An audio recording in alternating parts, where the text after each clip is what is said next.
Good morning my dear student. अभी तक जो हम बात कर रहे थे सॉल्यूशन चैप्टर पे कर रहे थे, और सॉल्यूशन चैप्टर में अब तक जो बात हमने की है वो किसके ऊपर की है वो देख लेते हैं। अब तक हमने जो बात की है इस पे एक नॉर्मलिटी पे की है, एक किस पे बात की है, एक नॉर्मलिटी पे की है, एक किस पे बात की है बेटा, मोलरिटी पे की है, और मोलरिटी पे की है, और हमने किस पे बात की है, मोल फ्रैक्शन पे की है। किस पे की है, मोल फ्रैक्शन पे की है। और अब तक हम इस पे बात कर चुके हैं, लेकिन अब जो हम बात करने वाले हैं वो किस पे बात करने वाले हैं, वो हम हेनरी लॉ पे बात करने वाले हैं। किस पे बात करने वाले हैं, हेनरी लॉ। हेनरी लॉ के अकॉर्डिंग क्या है कि द सॉल्युबिलिटी और mole fraction of gas in liquid, क्या बोला है बेटा, द सॉल्युबिलिटी और मोल फ्रैक्शन कह सकते हैं। द सॉल्युबिलिटी और mole fraction of gas in liquid is directly proportional to the pressure of gas. क्या बोला है मैंने, देखिए बहुत इजीली बोल रहा हूँ। क्या बोला मैंने, द सॉल्युबिलिटी और mole fraction of gas in liquid, जो सॉल्युबिलिटी है मोल फ्रैक्शन है of gas in liquid is directly proportional क्या बेटा, to the pressure of gas. तो आप इसको लिख भी सकते हैं, लिखते लिखते याद हो जाएगा कैसे, द सॉल्युबिलिटी और mole fraction the solubility or mole fraction of gas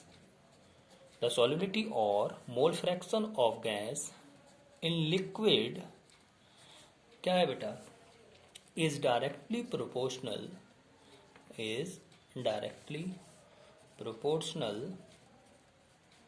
किसका बेटा, directly proportional to the pressure of gas. तो हेनरी लॉ के अकॉर्डिंग क्या था कि द सॉल्युबिलिटी और mole fraction of gas in liquid is directly proportional to the pressure of gas. अब इसमें आगे क्या बात आती है, मान लीजिए वो प्रेशर क्या है आपका P है, और जो मोल फ्रैक्शन है वो क्या है आपका X है। तो यहाँ पे डायरेक्टली प्रोपोर्शनल आ रहा है, तो इसको हटाने के लिए आप यहाँ पे एक कांस्टेंट लेंगे। वो कांस्टेंट क्या हो गया, सपोज वो X KH हो गया। तो क्योंकि आप क्या करना है बेटा, हेनरी लॉ पढ़ रहे हैं तो कांस्टेंट उससे रिलेटेड आता है, ये मैंने ऐसा केमिकल काइनेटिक्स में बताया था। तो यहाँ पे क्या हो जाएगा, P आपका प्रेशर हो गया, प्रेशर ऑफ गैस, ये मोल फ्रैक्शन हो गया, ये क्या हो गया आपका, मोल फ्रैक्शन हो गया। और हम KH की बात करें तो बेटा ये क्या हो गया आपका, हेनरी कांस्टेंट हो गया। अब हम इसमें आगे बात करते हैं, ये प्रेशर हो गया, ये मोल फ्रैक्शन हो गया, ये क्या हो गया आपका, हेनरी कांस्टेंट हो जाता है। उसके बाद अगर हम बात करें KH की, तो KH की वैल्यू होती है, लेकिन याद रखिए डिफरेंट गैसेस के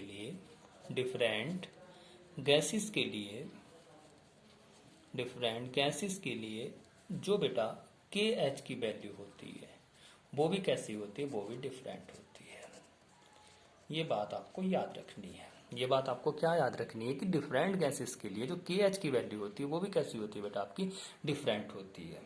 अब आप क्या करें, अगर आप देखें कि जो सॉल्युबिलिटी है या मोल है ना, क्या है बेटा, जो सॉल्युबिलिटी है किसकी, गैस के लिक्विड में, वो क्या होती है, वो KH के हेनरी कांस्टेंट के कैसे जाती है, इनवर्सली जाती है। कहने का मतलब क्या है, solubility of gas in liquid क्या होता है बेटा, इनवर्सली प्रोपोर्शनल जाता है किसके, KH के। जितना KH की वैल्यू क्या होगी, कम होगी, उतना ही सॉल्युबिलिटी क्या हो जाएगी आपकी, ज़्यादा हो जाएगी, उतनी सॉल्युबिलिटी क्या होगी आपकी, ज़्यादा होगी। तो ये बात आपको बहुत अच्छे से याद रखनी है कि जो सॉल्युबिलिटी होती है गैस की, किस में बेटा, लिक्विड में, solubility of gas in liquid, याद रखिए बेटा क्या होती है, इनवर्सली जाती है किसके, KH के। अब आगे अगर आप बात करें कि सॉल्युबिलिटी का टेम्परेचर पे क्या इफेक्ट पड़ता है, तो जो सॉल्युबिलिटी होती है क्या होती है बेटा, जो आपकी सॉल्युबिलिटी होती है वो सॉल्युबिलिटी क्या होती है, इनवर्सली प्रोपोर्शनल जाती है किसके, टेम्परेचर के। जैसे जैसे आप टेम्परेचर को इंक्रीज करेंगे तो सॉल्युबिलिटी क्या होती जाती है आपकी, डिक्रीज होती जाती है। सॉल्युबिलिटी क्या होती जाती है आपकी, डिक्रीज होती जाती है।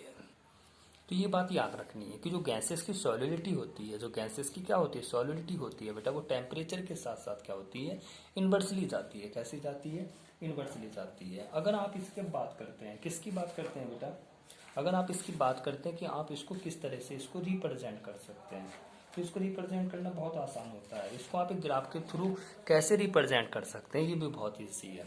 कैसे कर सकते हैं, आपने क्या लिया है, आपके पास एक प्रेशर है, एक क्या है उसका मोल फ्रैक्शन है। अगर आप इसको ग्राफ के थ्रू रिप्रेजेंट करना चाहते हैं तो यहाँ पे क्या है बेटा, यहाँ पे हमने क्या लिया, प्रेशर, यहाँ पे हम क्या ले लेते हैं, इसका प्रेशर ले लेते हैं, और हम यहाँ पे क्या ले लेते हैं, इसका मोल फ्रैक्शन ले लेते हैं। अगर हम प्रेशर और मोल फ्रैक्शन के बीच में ग्राफ खींचते हैं तो डायरेक्टली यहाँ पे जा रहा है, तो यहाँ पे एक स्लोप बनता है, और ये स्लोप क्या बताता है, ये स्लोप आपका किसको बताता है, ये स्लोप आपका हेनरी कांस्टेंट को बताता है। तो अगर प्रेशर और मोल फ्रैक्शन के बीच में आप ग्राफ खींचते हैं तो एक क्या आता है बेटा, एक स्लोप मिलता है, जो स्लोप किसको बताता है, हेनरी कांस्टेंट को बताता है। अब इस बात के बाद हम किसकी बात करते हैं, अब हम इसमें देखते हैं बेटा किसको, अब हम यहाँ पे एक ऑस्मोसिस की बात करते हैं। अगर हम ऑस्मोसिस की बात करते हैं, आज हम हेनरी लॉ पे और कुछ छोटे छोटे पॉइंट्स पे बात करूंगा मैं इस लेक्चर में। देखिए अगर ऑस्मोसिस की बात करते हैं आप, तो ऑस्मोसिस को बहुत इजीली आप एक्सप्लेन कर सकते हैं। कैसे कर सकते हैं, ऑस्मोसिस क्या प्रोसेस है, देखिए बहुत ईजी है। मान लीजिए आपके पास एक बीकर है, उसमें क्या है बेटा, ये यहाँ पे क्या लगा दिया हमने, एक सेमी परमेबल मेम्ब्रेन लगा दी है ना। ये क्या करते हैं, आपने यहाँ पे क्या कर दिया, एक सेमी परमेबल मेम्ब्रेन लगाई है, इसको आप एसपीएम कह सकते हैं।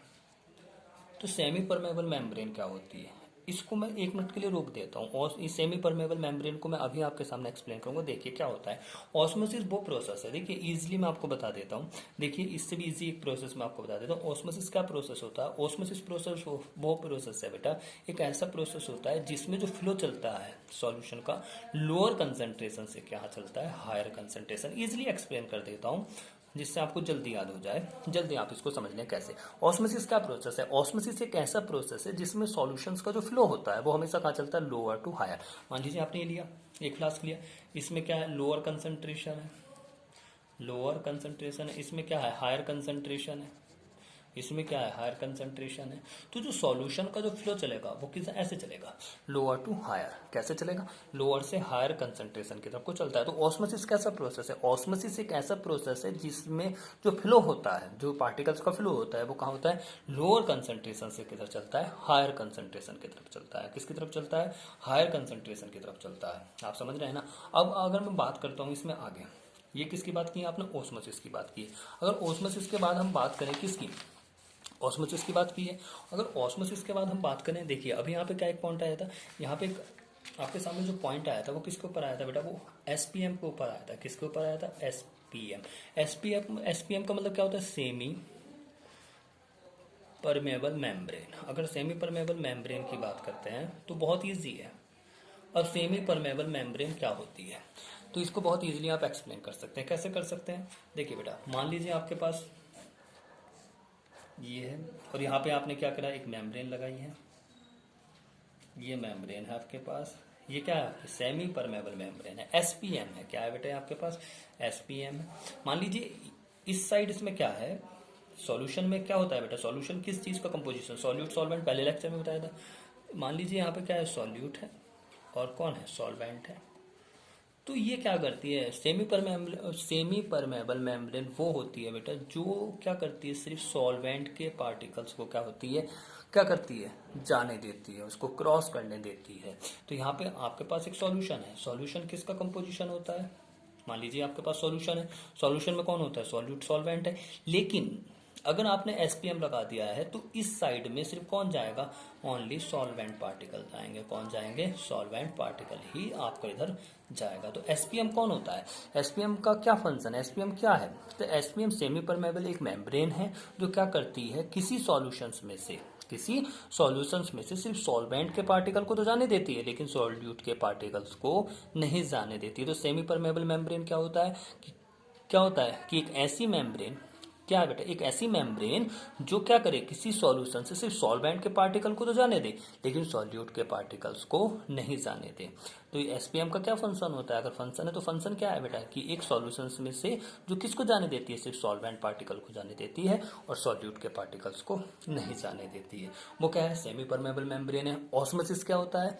लोअर कंसंट्रेशन से किधर को मूव करना है? हायर कंसंट्रेशन, वो ऑस्मोसिस हो जाता है।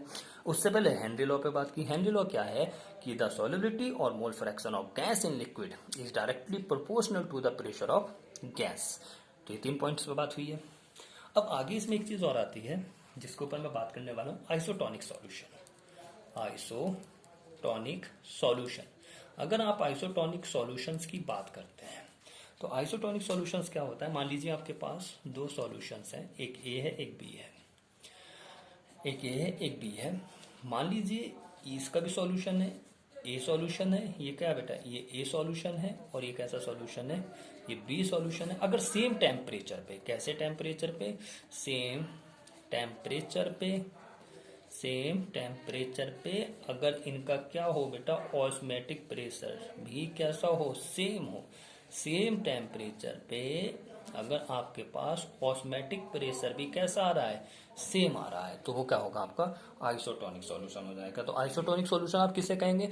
आइसोटोनिक सॉल्यूशन कैसा सॉल्यूशन है? एक ऐसा सॉल्यूशन है कि जिसमें क्या है बेटा? आपके पास सपोज 2 सॉल्यूशन है ए एंड बी, जो सेम टेम्परेचर पे कैसा रखते हैं? सेम ऑस्मेटिक प्रेशर रखते हैं। ऑस्मेटिक प्रेशर सेम होना चाहिए। Same temperature, osmotic pressure same, same temperature same osmotic pressure, बातें की है। तो सेम टेम्परेचर पे ऑस्मेटिक प्रेशर भी कैसा होना चाहिए? आपका सेम होना चाहिए। Same temperature same osmotic pressure, same temperature osmotic pressure कैसा होना चाहिए? आपका सेम होना चाहिए। अब इसमें 2 कंडीशन जनरेट होती है। कैसी कंडीशन जनरेट होती है? 2 होती है बेटा। आइसोटोनिक में 2 कंडीशन बता रहा हूँ। एक कैसा होता है? एक हाइपरटोनिक होता है, हाइपरटोनिक सॉल्यूशन। एक कैसा होता है बेटा? एक आपके पास हाइपरटोनिक सॉल्यूशन होता है, एक कैसा होता है? हाइपोटोनिक सॉल्यूशन होता है। हाइपोटोनिक सॉल्यूशन, एक हाइपरटोनिक सॉल्यूशन होता है, एक हाइपोटोनिक सॉल्यूशन होता है। अब इसको कैसे कर सकते हैं? आपने कितने सॉल्यूशन लिए? 2 सॉल्यूशन लिए, एक ए है एक बी है। एक कैसा है बेटा? ए है और एक क्या है? बी है ना? तो इसमें हाइपरटोनिक किसे कहेंगे और हाइपोटोनिक किसे कहेंगे? देखिए केस फर्स्ट, इजिली बता देता हूँ। केस फर्स्ट, 2 सॉल्यूशन है। अगर उस सॉल्यूशन में अगर इस ए का क्या बेटा?